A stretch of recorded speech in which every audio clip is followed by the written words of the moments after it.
Hello everybody, welcome back to my channel Books with Meena.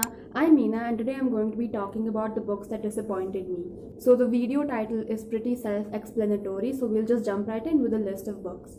The first one is going to be Red Rising by Pierce Brown, and this one is a very popular adult outer space sci-fi novel. And I read the first book thinking I would love it, and initially when I did finish the book I gave it like a 4 stars, but the more that I got, the further that I got away from reading the book, the more time I spent after finishing the book thinking about the plot and the characters and the story overall. I just found myself liking it less and less, and I think a huge reason for that was I probably just did not care for the characters. So if you don't know, this one is taking place in outer space, and you have these like hierarchy of people where we have the golds on top and the reds at the bottom. Our main character is a red, and he is basically fighting, he's going to infiltrate the golds and try to take power from them and bring equality in this like outer space situation. It's like Hunger Games style plot and all of that. I really liked the pacing of the book. I think that a lot of the plot things were done really well. The action was also really well written. All of that I really enjoyed reading this book. It was just very much fun, and you kept turning the pages wanting to know more what is going to happen. But I just again did not care for the characters. Darrow, who's the main character, felt to be just very perfect. He is physically very strong. He is also very smart. He can strategize and scheme things very well. He's also apparently very good looking. So just everything about him seemed a little too perfect, and I just could not care for him. And apart from that, I also felt like a lot of the female characters in the book were not written very well, or even if they were written well, I felt like the rape and kidnapping or death of certain female characters was almost used as a plot device to further the plot or to give character development to the main male character. And that did not sit well with me. So overall I have dropped my rating to more of like a 2.5 3 star, and this book definitely disappointed me because it is quite hyped up, and I did want to jump on the hype train and read the whole trilogy and be a huge fan of it. But I don't know if I want to continue with this series, even though I have heard that the sequels get better.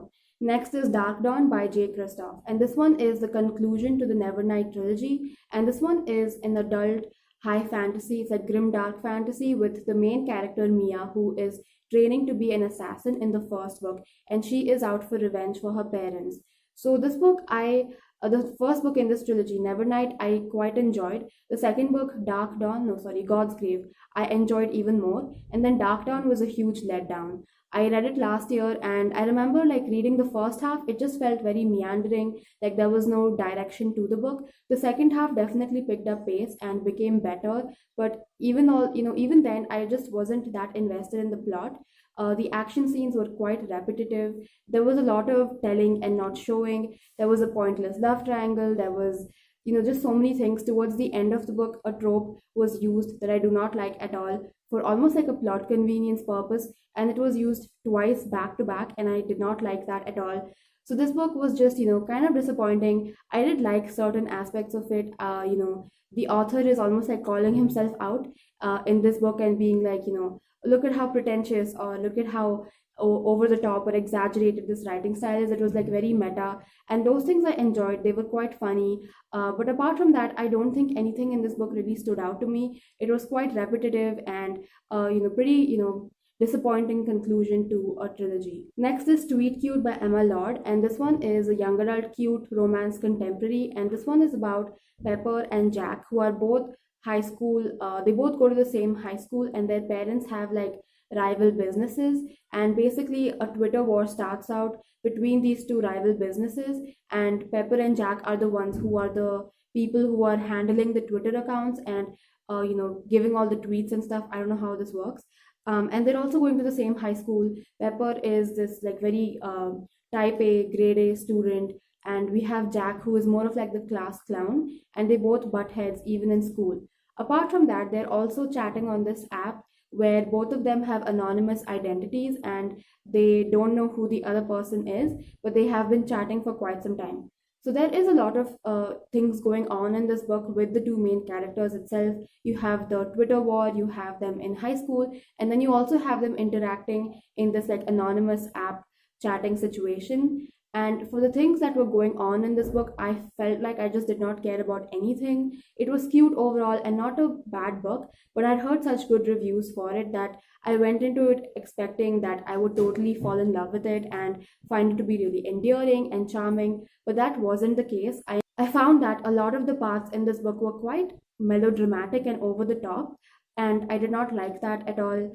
I just, there were just times that the characters would like overreact to things, and the adults in this book just did not behave like adults.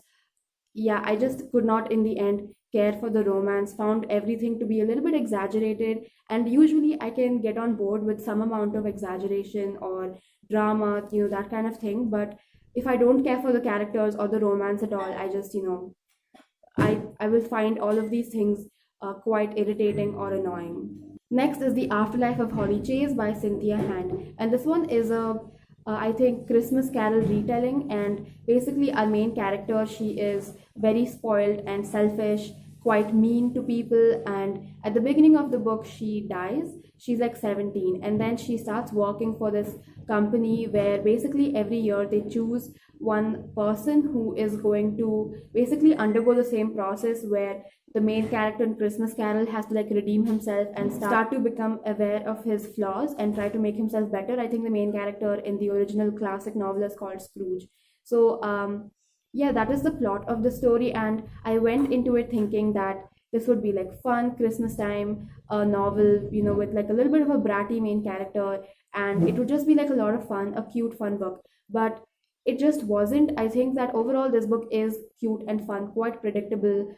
You don't really like everything that happens in this book. You can kind of tell from the beginning that, yep, this is what is going to happen. And I don't mind that. Sometimes predictability is nice to have in novels when you're just reading it for comfort or for fun. But this one, given with the fact that it did not surprise me in any way, and again, did not care for the characters, I think that the main character, she was just, I can get on board with unlikable characters, and there are definitely a lot of times that I like reading about unlikable characters, but with this character, I think that she just felt very one dimensional to me. Like her whole personality was to be mean and rude, and throughout the 5 years in this novel, she doesn't like change a lot or become more mature. Yeah, she just stays like the same flat, mean, rude person. We do get like a little bit of her backstory, but again, did not care for that. There's also like a romance in this book, which was, it felt so, I don't know, again, one dimensional and flat, and also very unoriginal to me. We have like this classic bad boy, if not bad boy, he's like a playboy, I guess. And he always like dates girls and dumps them. But of course, our main character is different for him because she's not like other girls for some reason. This whole book was just very predictable and not in a good way. Did not care for the characters. A lot of the things just fell flat for me. So yes, disappointing. Next is Beach Read by Emily Henry, and this one is an adult romance contemporary, even though I would say this one leans quite heavily on the contemporary side, though it has a lot of romance elements in it. This one is about January, whose dad has just passed away, and she is kind of at a point in her life where she does not know what she's doing. She kind of feels a little directionless. She is a romance novel writer, and basically she goes to this beach house that her dad used to own to spend a few months in it to kind of clear her head and get her life back together.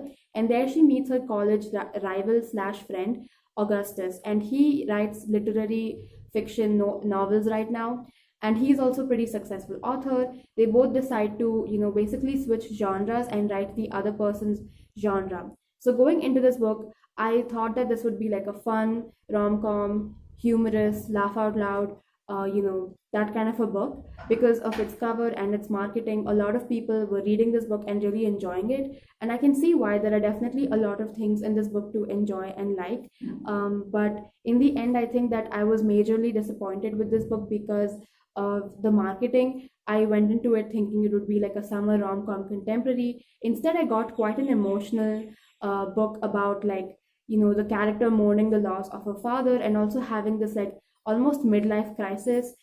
There's also like a lot about cults and loss.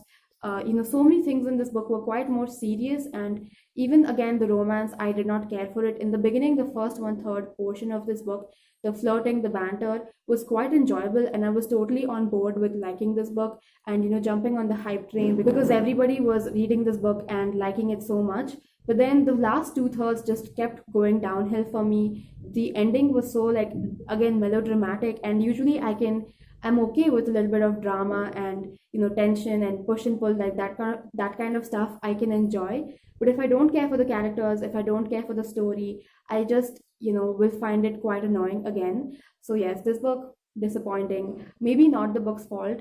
Maybe it was just my expectations that I went into it with, because it was already hyped up, and also the cover and the marketing was quite different from the actual book itself. Next is P.S. I Like You by Casey West, another young adult contemporary romance, and this one is enemies to lovers pen pal romance, and that's all I will say because Casey West books are pretty short, and you can go into them without knowing much, and you will always know what is happening in the story because they're quite short, simple, cute stories. And I have read Casey West books before. I have read On the Fence and Listen to Your Heart, and I enjoyed both of them quite a bit. But P.S. I Like You was just the embodiment of the early 2000s or 2010s YA contemporary, where the main character is not like other girls. The guy is kind of telling her that you're not like other girls, that's why I like you. And she was just very annoying. The love interest was a huge caricature to me. I just did not enjoy the book. Again, the main character, she's like always huffing and puffing and like shouting at people and being annoyed and irritated. And that was basically her personality, and I did not like that. And I could have still enjoyed the book, but there was also a lot of girl on girl hate, and the girl on girl hate was basically between this main character who is not like other girls, and this other like popular mean girl in the school who, and the whole reason for their rivalry was because they both like the same guy, and it just felt very stupid. So quite disappointed with this book. Next is a Bridgerton novel, and that is To Sir Philip with Love, and this one is book 5 in this series. You're following Eloise's story, and I did watch the show last year, and I have read all of the 8 books, and Eloise is like my favorite character in both the book series and even the TV show. And it was so disappointing for me to read her book and to be like just not like it at all. So Eloise has been writing to Sir Philip for almost a year. They developed this correspondence when his wife passed away a year ago, and so Sir Philip basically proposed to Eloise to be his wife, and then she decides to, on the spur of a moment, go to his mansion in the countryside. And this is like a very spontaneous decision that she makes without really telling anyone. But when she gets there, she comes to know that he actually has kids, and he did not mention that in his letter, and she is quite obviously surprised but also a little bit upset about it. That is where this book starts. The starting was quite strong, and I was totally rooting for these two people to get together. We have Eloise, who is this like busybody. She's very nosy. She likes talking and gossiping and knowing everything that is going on around her.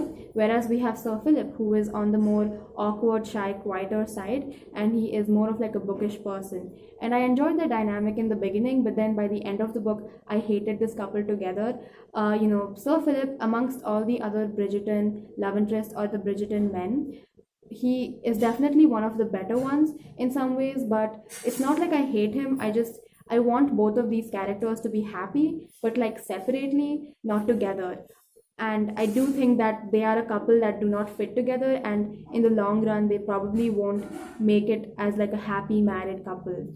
And the reason I say that is because by the end of the book, Sir Philip basically tells to Eloise that you have to be happy because my previous wife died because she was depressed, and so if you can't be happy, then what am I supposed to do? And I get it that Sir Philip has suffered quite a lot, trying to take care of his children, with having a wife who was not very emotionally present, and was depressed and tried to kill herself and eventually died. All of these things, like, I can see that affecting him in this like negative way, and him having to go through basically a lot of hardship in his marriage. But the fact that he just demands Eloise to be happy for him just rubbed me the wrong way. Also, like, I just felt bad for Eloise that she ended up with this guy who, like, to be quite honest, is a little boring. And like I mentioned, she's a busybody, and I just felt like she deserved someone better. She's like kind of stuck with this guy in this like countryside where you don't really have a lot of people to talk to or mingle with. And in addition to that, Sir Philip doesn't even like talking, and he basically just, to him, Eloise is a huge catch because she's attractive, and she married him. Now she's going to take care of his kids and take care of the household, and he doesn't really give anything in return or bring anything to the table. He doesn't even like talking, like I mentioned before. The only thing that he wants to do is like have sex with Eloise because he hasn't done it for like 7 or 8 years. And like, okay, but what do you bring to the table? And okay, so my rant about To Sir Philip with Love is done. I will not speak more about it, but just know that I was, very disappointed in that book. Next is going to be The Winner's Kiss by Mary Rutkowski, and this one is the third book in the Winner's trilogy, and the first book is called The Winner's Curse. I enjoyed the first book. The second book I really really liked. I think that this is a YA fantasy series that is very accessible to a lot of people because it doesn't really involve a lot of huge like magic systems or intricate world building. It is a good balance of like romance plus plot, and I did enjoy that about the first book, that it was like 50% romance and 50% political stuff happening. The second book, there's a lot of politics, backstabbing, court intrigue, betrayal, lies, spying on people, like all of that I really enjoyed. And the third book was just like kind of okay to me. It went in a direction that I wasn't a huge fan of, though I do understand why the author chose the book to go in that direction. And the first half was like very angsty and meandering, if not meandering, just very slow. And like I said, went in a direction that I wasn't a huge fan of. And the second half was like a battle sequence almost. And again, I'm not a huge fan of battle sequences in fantasy. I like more of the court intrigue type situation. And so this book, I still liked it because the writing style is beautiful and I do care about the characters. The romance, while being quite angsty, is still well written. But out of all the three books, I think the last book was, again, a little disappointing and not as good as the first two books in my opinion. Next is Mine Till Midnight by Lisa Kleypas, and this one is a historical romance set in the Regency era, if I'm not wrong. I could be wrong though, I don't know. And this one is basically about Amelia, who is 26. She's a spinster. She has to take care of her younger siblings because they have become orphans. They've also recently come into this inheritance. Amelia's elder brother Leo is now a viscount, I think, and he inherits this estate. But the estate is like quite, it's not in a good state.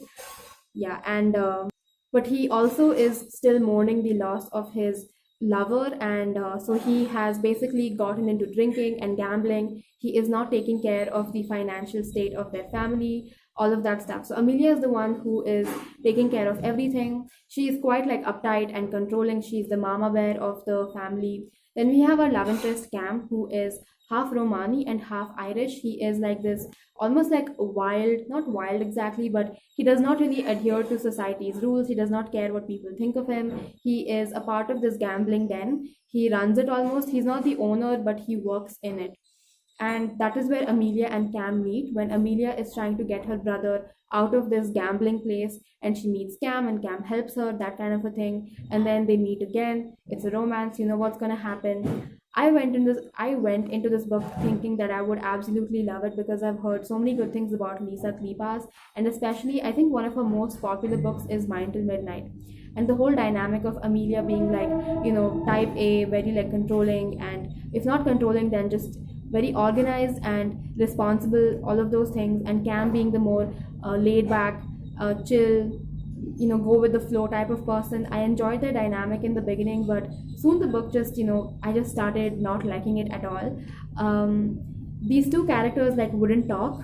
Every time that Amelia would try to talk, Cam would shut her up by kissing her, and I found that to be so frustrating when it kept happening again and again in the book. And Cam started out to be quite the unconventional romance hero with, like I said, he's more chill and laid back. He's not like very hot-headed or aggressive or possessive, those kind of things.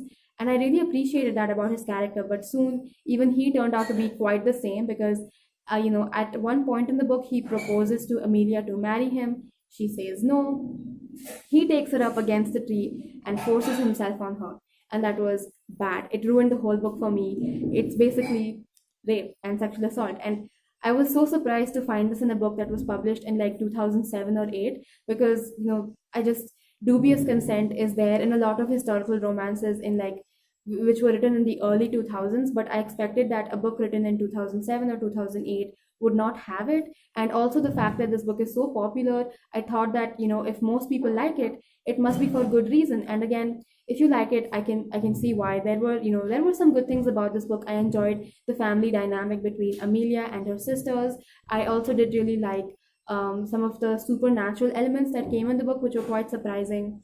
And some of the sex scenes were also like quite steamy and well written. Amelia and Cam do have a lot of chemistry when it comes to the steamy scenes, but I don't know if they are like a if I was sold on the relationship based on the amount of talking they do or the amount of emotional connection they have. So disappointing. The last one on this list is going to be erotic stories for Punjabi widows. And this one, the concept of this book sounded so cool. I was totally ready to like jump into the book and enjoy it and like it. This one is about Nikki, who is like 21. She has recently dropped out of law school, and she's an Indian living like an Indian person living in UK in London. Like she has grown up in London. I don't know what you call it, like a British Indian person. So and her family is obviously disappointed by this choice of hers.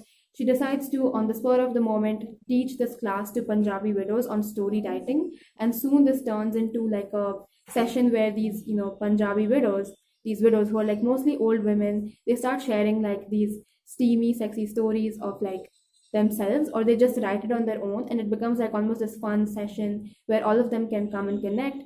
And again, the concept of this book sounded so good. There were some good things about it. I liked all the topics this book brought up with, racism and the kind of diaspora where people from one country have to migrate to another, and how they still want to be connected with their culture. Nikki and her personal struggles with dropping out of law school, and how her family disapproves of that. This book does bring up a lot of these important topics, but I never thought that it discussed it in a full, fleshed out, dynamic way. It just felt like, it put it out there and that's it. Like, it didn't really do any more than, kind of pointing out these things that exist. And to me, that just felt a little bit of a, like I wanted more from this book. There were also so many plot points in this book that we never really get a full, like, we never really got to flesh out one plot point. We had so many subplots with like a missing person, some murder, we have like a pointless romance, we had like all the widows get their own backstories, there's the class itself where these people are sharing their stories. There's like so much happening in this book, and by the end, all the plot twists and reveals almost felt like this was a badly written Bollywood movie where things just keep popping up out of nowhere, and you never really get a full on explanation of like what happened, how is this going to change things for the present. Like, we never really got that fleshed out story. We just got like huge big reveals to shock the reader, and some social commentary on like racism and cultural diaspora, that kind of stuff. So yes, this book was a little disappointing, and in the end, I also did not care for the characters because, again, we never really got to focus on one character or one thing. We were always like focusing on 10 different things, and none of them were fully fleshed out. And that is it for this video. I hope you enjoyed it. I ranted a little bit in this video, and I hope that it did not come off as that negative, but whatever. Do tell me in the comments down below if you have read any of these books, if you found them to be disappointing, or what are some books that disappointed you and made you want to rant on the screen or just to a person. Be sure to like, share, comment, subscribe if you wish to do so. And that is it. Goodbye.